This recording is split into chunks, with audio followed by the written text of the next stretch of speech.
and also. All right, so for today, we will be doing our grade 8 English lesson on restrictive and non restrictive elements. So, you'll be doing our grade 8 English lesson on restrictive and non restrictive elements. And before we start with our lesson on restrictive and non restrictive elements, we are going to log into aplusstudents.ca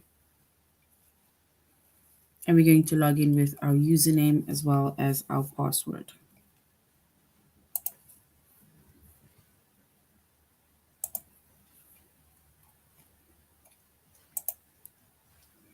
Once we've logged in with our username as well as our password, we're going to select the subject of language arts.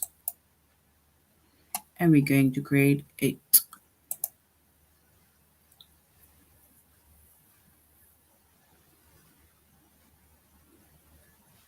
All right, so in our previous lessons, we spoke about titles, right? And we were capitalizing as well as formatting titles. So we were capitalizing as well as formatting titles. But today we will be doing restrictive and non-restrictive elements.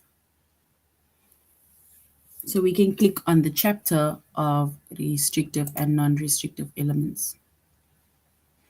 And under the chapter of restrictive and non-restrictive elements, we're going to do the lesson that says, what does the punctuation suggest?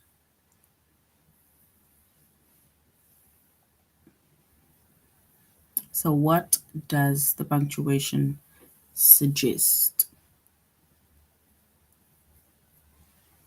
All right.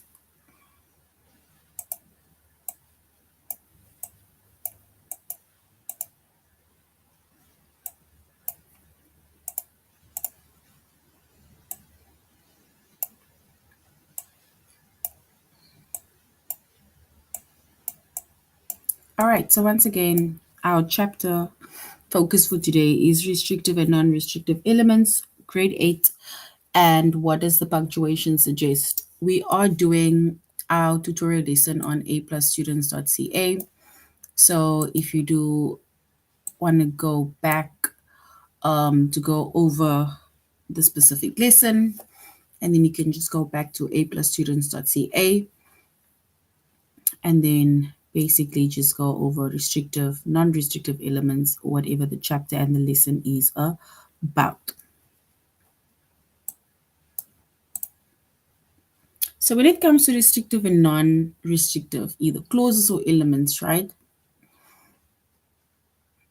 An important consideration in this respect is whether a phrase or clause is restrictive or non-restrictive. So we need to basically find out if a clause is or phrase is restrictive or non-restrictive. And when we say it is restrictive, then it is restrictive if it's essential to the principal meaning of the sentence.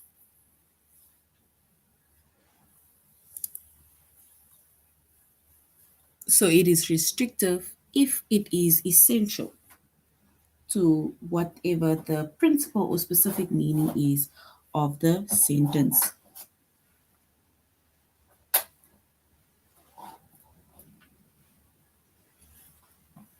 And it is not non-restrictive if the principal meaning of the sentence is clear without it. So we're basically going to find out what it specifically means, restrictive as well as non-restrictive. So with restrictive, if we, for example, if we make an example about the teacher got or the teacher was rewarded, right? So if we say the teacher was rewarded, then it means that it can be any teacher that is being rewarded. So which means that we then maybe add to the phrase that says maybe the retired teacher. So instead of just saying the teacher was rewarded, we can say that the retired teacher was rewarded. So with restrictive, it is essential to the principal meaning of the sentence. We need to make sense of what basically the sentence is about. It needs to be specific. Because if we just say that the teacher is awarded or rewarded, then it means it can be any teacher. But if we specifically say the retired teacher is being rewarded, then we know that, okay, we are actually specifically talking about the retired teacher. And then with the non restrictive, right, if the principal meaning of the sentence is clear without it. So with non restrictive, right, we can even remove, for example, that part of the retired teacher because the sentence will still try and make meaning without it. But we are now going to go more deeper into restrictive and non restrictive elements.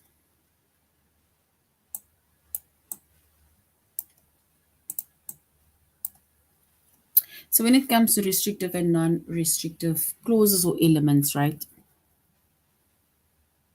A restrictive clause is an important part of the sentence which has more information identifying the exact way a noun should be understood. For example, I drove to Paris with the woman who used to live there. So we need to basically be specific.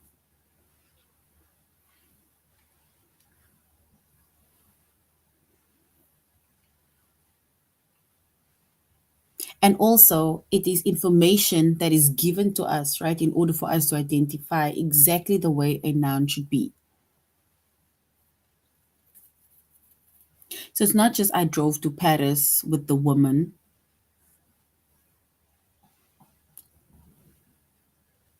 It's like saying I drove to Paris with the woman who used to live there, which means that you are actually driving to Paris with whoever that used to live there. And a non restrictive clause is basically unnecessary in that it provides more information than is required to understood or understand the whole sentence. Jenny, who is our boss, ordered us to report to her office. So in this case, even if we know who Jenny is, then who is our boss is basically unnecessary within the sentence because it gives more information. It gives more information than required to understand the whole sentence. Because Jenny, the name, which is the noun, we sure know already that Jenny is our boss.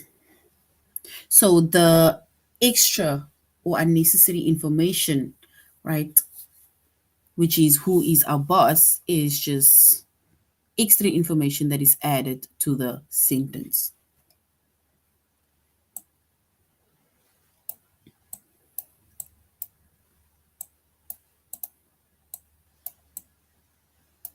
So when it comes to both restrictive and non-restrictive clauses, right? So a restrictive clause, it identifies the word that it modifies. So it identifies the word that it modifies. Whereas a non-restrictive clause, right, provides additional or non-essential information. That's the example that we made now about Jenny, who is our boss. So who is our boss is basically additional information that is unnecessary.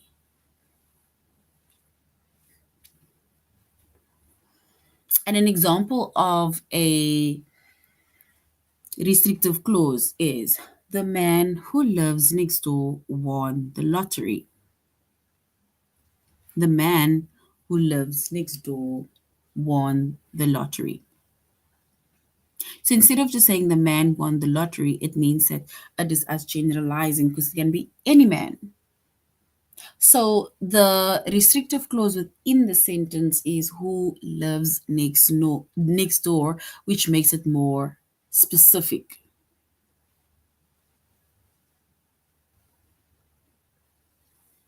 So the man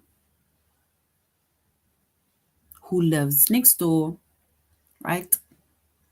So the man is basically our noun, and the restrictive clause who lives next door won the lottery. So this is basically necessary for us to identify which man we are talking about. So we don't even need to put a comma there. Because if we just specifically talk about the man, then we're talking about the one who lives next door.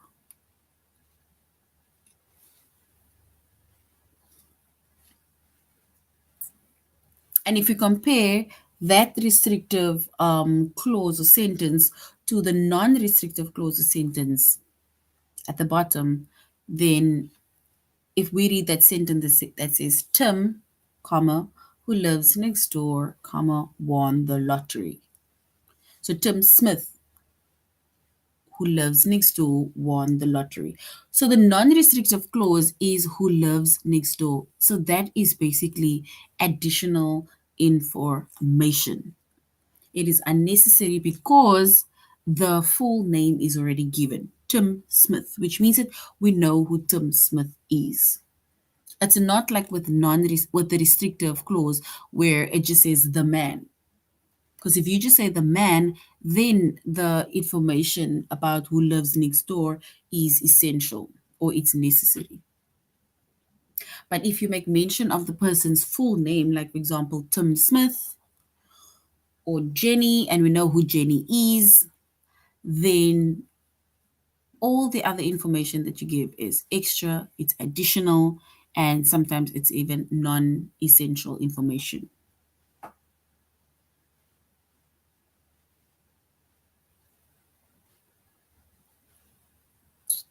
Then another example of a non-restrictive clause. Mark, who claimed to have a limp, sprinted after the bus. Mark, who claimed to have a limp, sprinted after the bus. There we have a comma.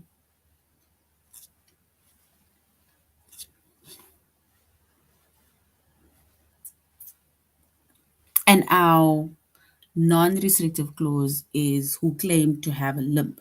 This is just additional information. It does not even identify Mark or who Mark is.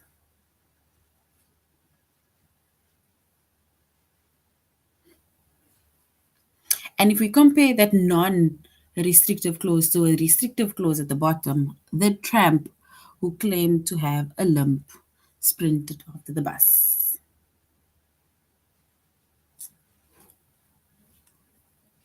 So now this information or the added information is required to identify the tramp.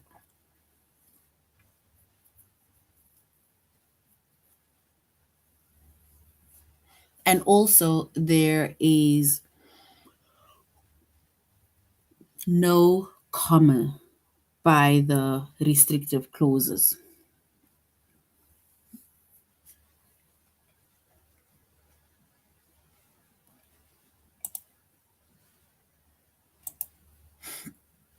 All right, so we're going to our tutorial.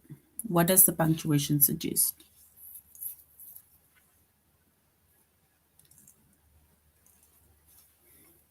So before we go to what a punctuation suggests, right? We're going over the restrictive and non-restrictive elements again.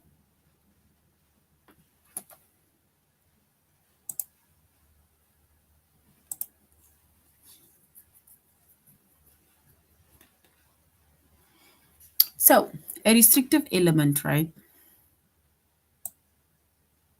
is a sentence in a sentence is necessary in order for a reader to identify exactly who or what is being discussed. So it is important in order for the readers to identify who or what is being discussed. And when it comes to restrictive elements, restrictive information is not set off with commas, so we don't even need to put commas there at all.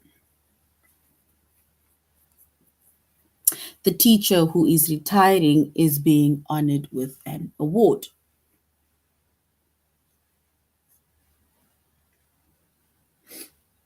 So which means that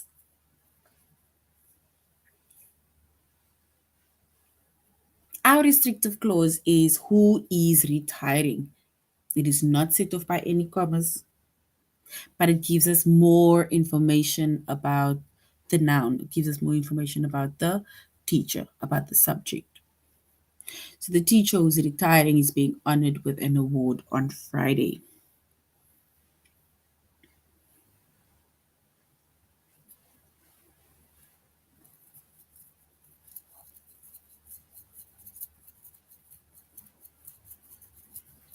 So if we were just to say the teacher is being honored with an award on Friday, then it means that it wouldn't have been specific.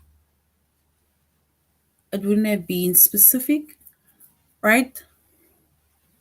And without the restrictive clause, the reader won't even know which teacher is being honored.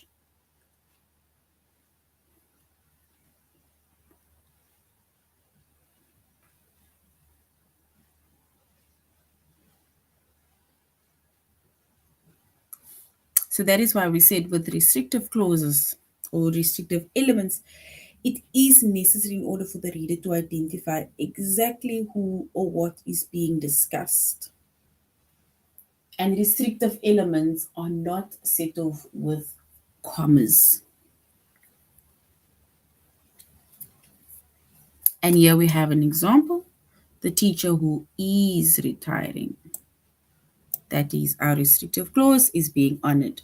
But if we were to remove that, the teacher is being honored with an award on Friday, then it means that without that restrictive clause, which is who is retiring, the reader doesn't know which teacher is being honored. So basically, the restrictive clauses or elements,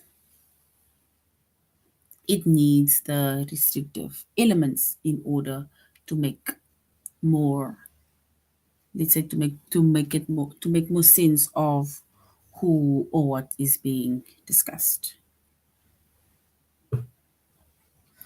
so that we can know which teacher or who or what is being discussed or whatever that's going on. Then we have a non-restrictive element. And the non-restrictive element, it provides information that is supplemental and it is not necessary in order for a reader to identify who or what is being provided.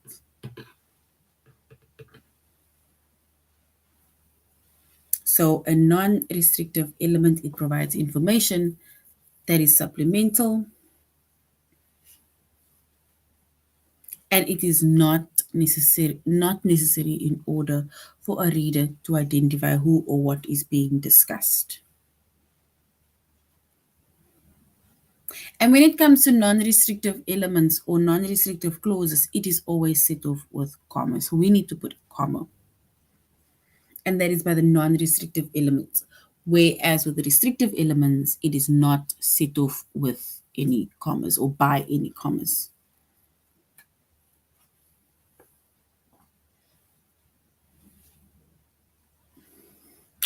And an example is the Golden Gate Bridge, which first opened in 1937, took over 4 years to build.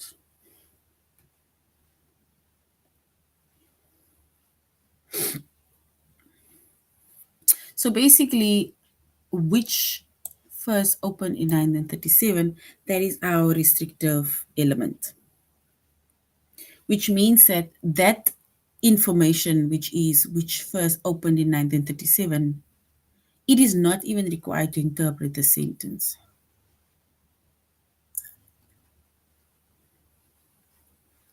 So it is basically additional information.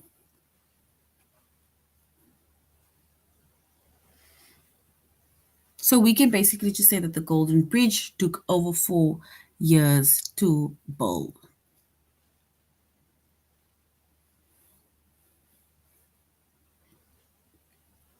So basically, without the information, a reader still knows which bridge took 4 years to build. And also, they must know the Golden Gate Bridge.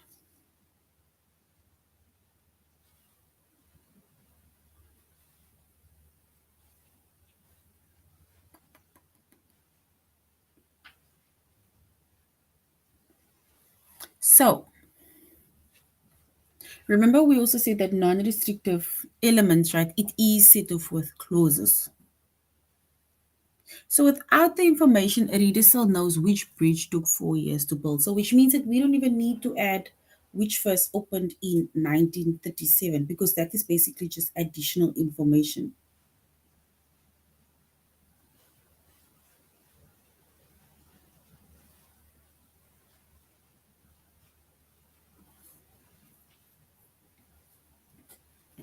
So if we now look at both discussion or examples or the content of both restrictive and we just went over a restrictive element, right? It is important for us to identify exactly who or what is being discussed. And restrictive elements is not set off with commas.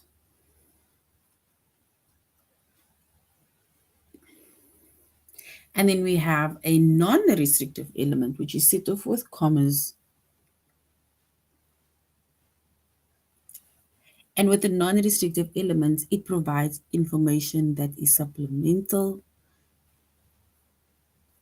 And it's really not even necessary in order for a reader to identify who or what is being discussed.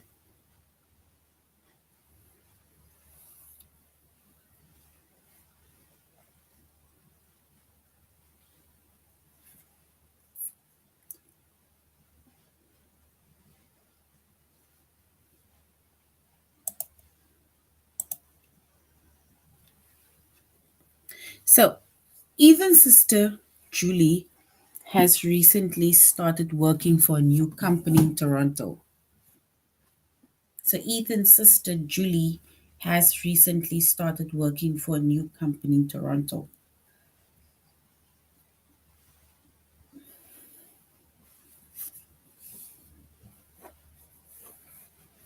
So, basically, right, we put the name of the sister also there, which is Julie. So, if Ethan has more than one sister, we do not use a comma around Julie. So if Ethan maybe had more than one sister, then we do not use the commas around Julie. And Julie is required, or the name Julie is required in order for the reader to identify which of Ethan's sisters is being discussed.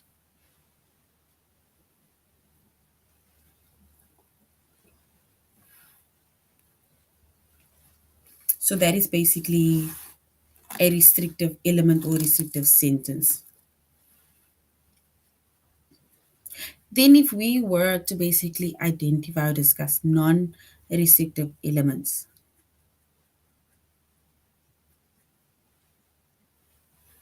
then we say Ethan's sister, there we comma, Julie has recently started a new job in Toronto. So basically the difference over there is it is set off, like non-restrictive elements is set off by commas and restrictive elements is not set off by any commas.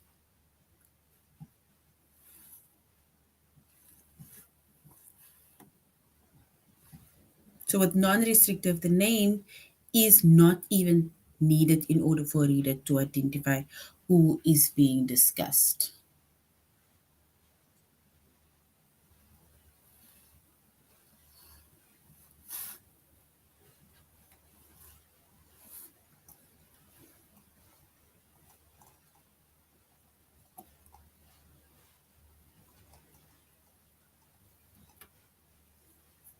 All right.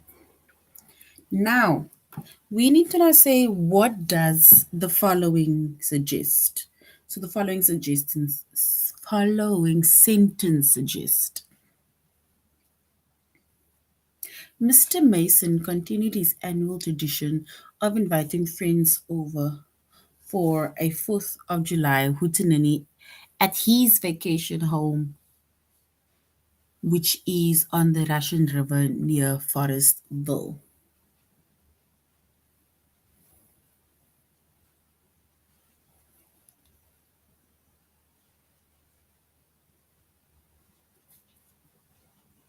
So if we basically try to make sense of or what the sentence suggests, then we can say that this sentence suggests that Mr. Mason has only one vacation home.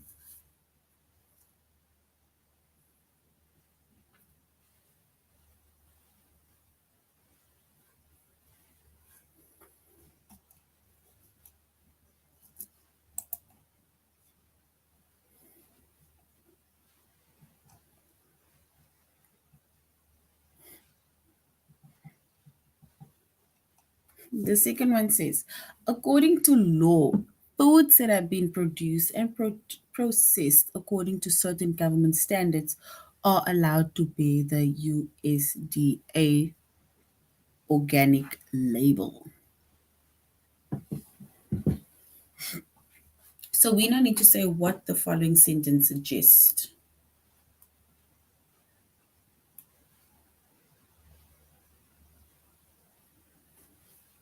So, according to law, foods that have been produced and processed according to certain government standards are allowed to bear the USDA organic label. So, does it mean that all foods are allowed to bear the label or only certain foods? So, in this case, they are actually saying that only certain foods, which means that you first need to be, it's almost like be allowed or approved.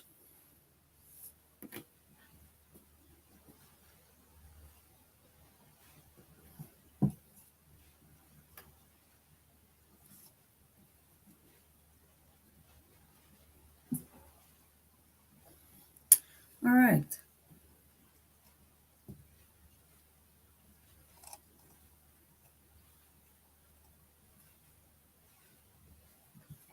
So, what does the following sentence suggest? We already mentioned that one about Mr. Mason having his own or one vacation home. All right.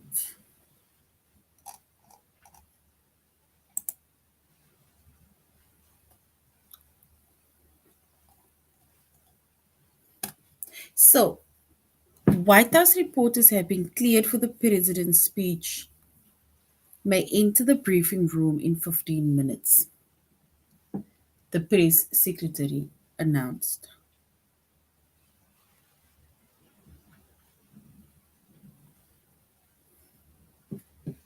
So now we need to suggest what the sentence mean that White House reporters who have been cleared for the president's speech may enter the briefing room in 15 minutes, which means that only the reporters of the White House who have been cleared can enter.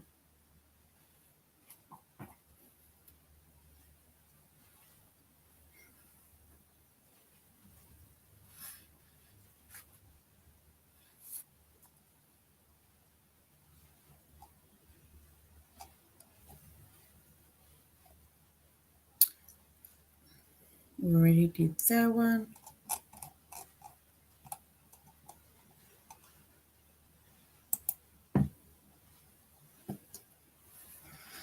So put the cherries that are bruised and soft in this container. So all of the cherries that is bruised or soft, we need to put it in a container. Shona instructed her assistants in the kitchen. We can use them to make jam.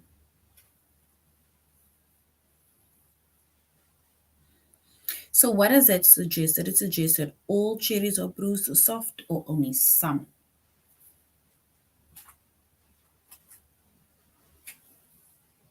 So in this case, it suggests that only some of the cherries are bruised and soft. And the ones that are bruised and soft, they're going to use for jam.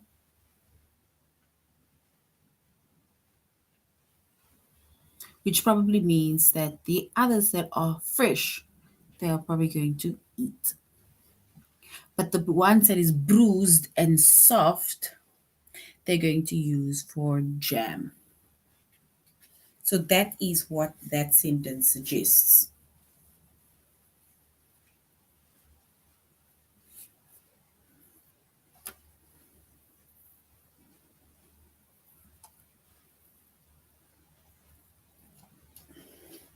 And then once again, Mr. Mason continued his annual tradition of inviting friends over for 4th of July hootenanny at his vacation home, which is on the Russian River near Forestville.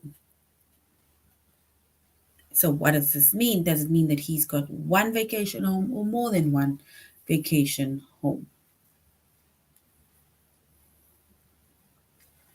So in this case, it basically tells us that he has one vacation home.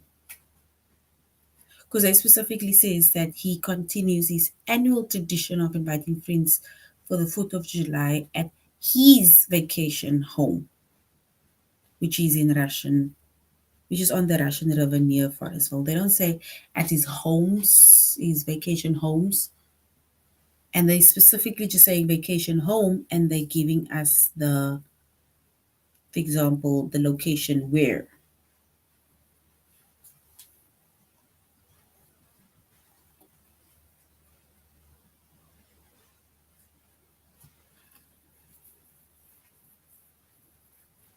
And we already went over this one, but it says White House reporters who have been cleared for the president's speech may enter the briefing room in 15 minutes, which means that only some of the White House reporters who have been cleared may enter, or may enter 15 minutes before the time.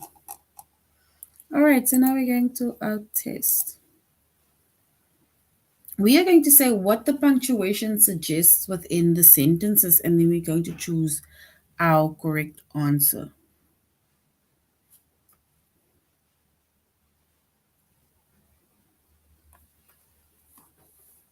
Mr. Mason continued his annual tradition of inviting friends over for a 4th of July hootenanny at his vacation home, which is on the Russian River near Forestville. We need to look at the two options. Is it number one, Mr. Mason has only one vacation home, or Mr. Mason has many vacation homes? We need to choose either option one, or option two.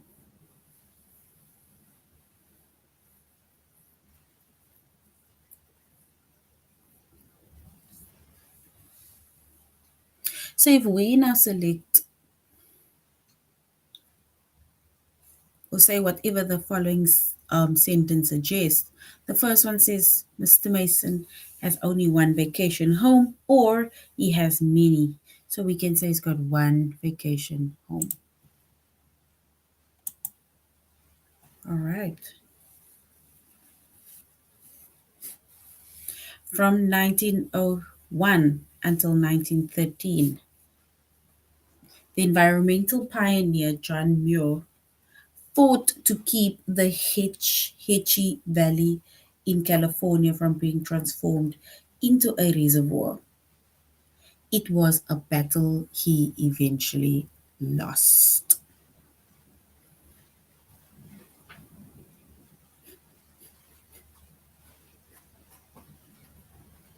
So we need to basically say what it suggests. That it suggests that John Muir was one of the several environmental pioneers, or he was the only pioneer.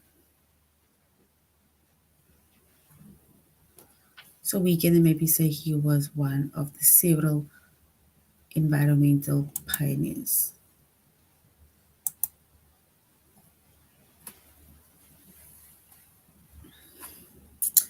Put that cherries or the cherries that are bruised or soft in the container.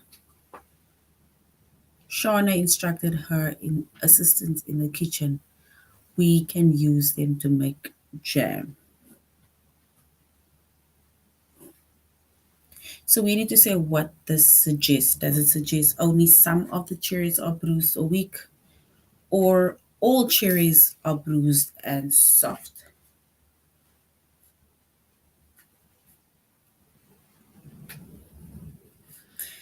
So we will say that only some of the cherries are bruised or soft, which we're going to be making jam with.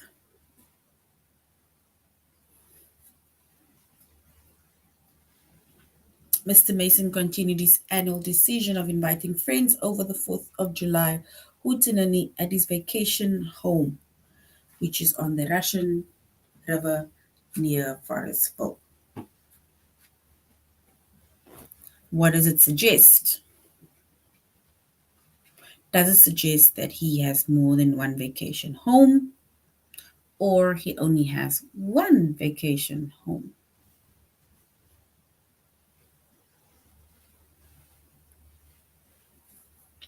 So in this case, he only has one vacation home. Think that they are repeating. The band's vocalist, Olivia Turner, wrote all the lyrics for the new album, which chronicles the experience of her ancestors as they migrated from Europe to the United States.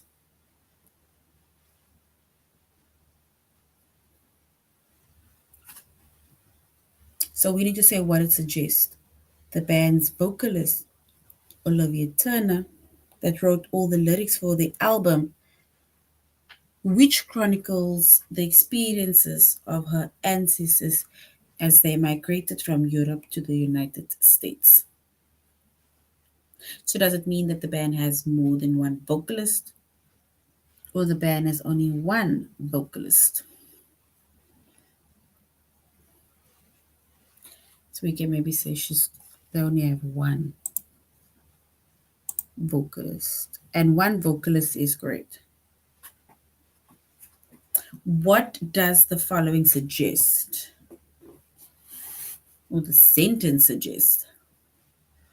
The exhibit that displays about 1500 dinosaur bones is a popular attraction at the Quarry Exhibit Hall in Dinosaur National Monuments. So we need to say what it suggests. Does it suggest there is more than one exhibit at the Quarry Exhibit Hall, or there is only one exhibit at the Quarry Exhibit Hall? So we can say that there is more than one exhibit. All right.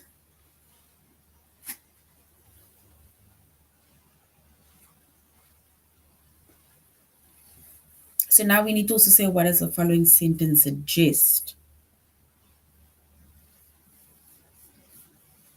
According to the law, floods have been produced and processed according to certain government standards. Foods, sorry. So according to the law, foods have been processed and produced according to certain government standards, are allowed to bear the United States Department of Agriculture organic label. So foods that have been produced or that have been processed to certain government standards are allowed to bear the USDA organic label.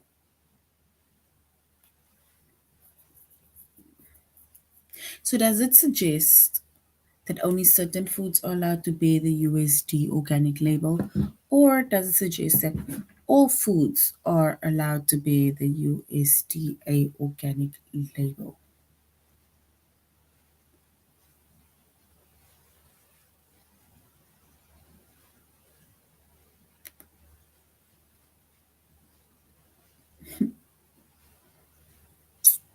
So if we look at our options, right, we can then say only certain foods are allowed to hear the USDA organic label.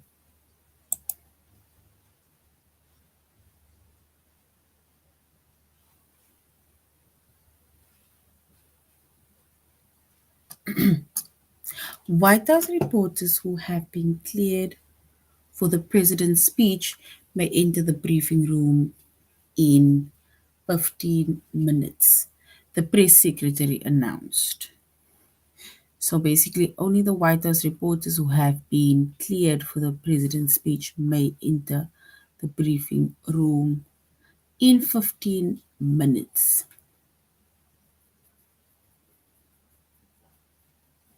So, what does that suggest? Does it suggest that some White House reporters have been cleared, or all White House reporters have been cleared?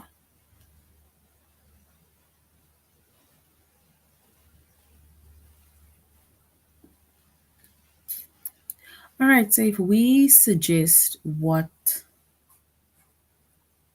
the sentence, or if we say what the sentence suggests, does it either mean some White House reporters have been cleared or a White House reporters have been cleared?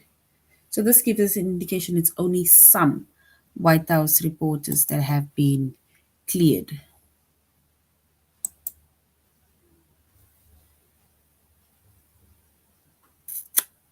So in March 2014, the National Archives Museum, which is in Washington, D.C., opened an exhibit featuring all original handwritten signature of notable figures such as John Hancock, Catherine Hepburn, and Jackie Robinson. So in 2014 March, the National Archives Museum, which is in Washington, D.C., opened an exhibit featuring original handwritten signatures of notable features such as John Hancock, Catherine Hepburn, and Jackie Robinson.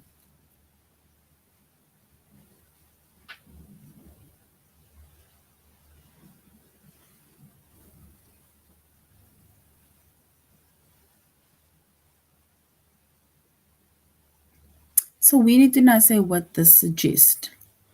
Does it suggest that there are many museums named National Archive Museum, or there's only one museum that is named National Archives Museum?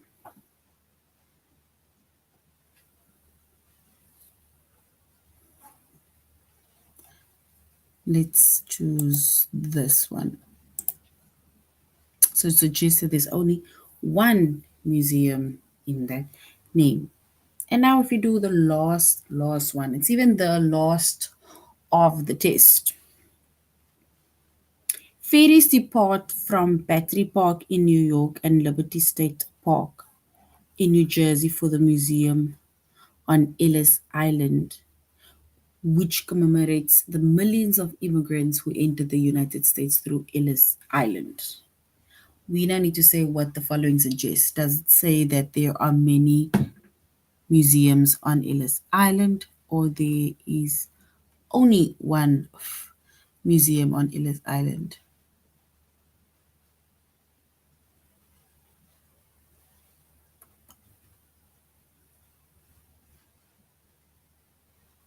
So ferries depart from Battery Park in New York and Liberty State Park in New Jersey for the museum on Ellis Island, which commemorates the millions of immigrants who entered the United States through Ellis Island. So we need to say what it suggests. Does it say that there are many museums on Ellis Island, or there's only one? So we can say there's only, let's say one, and that is correct.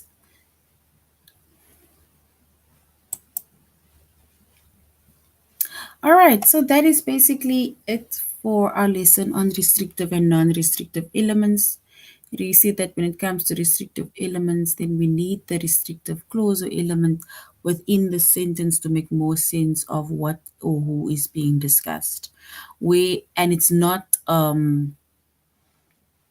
we don't even need to have commas.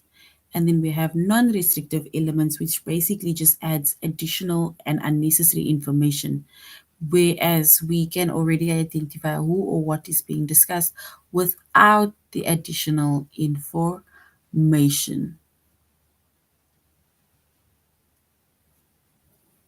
So that is the difference between a restrictive and a non-restrictive element. So grade 8, this is now the end of our English lesson on restrictive and non-restrictive elements. Thank you very much for joining the class. You should have an amazing day or evening further. Goodbye.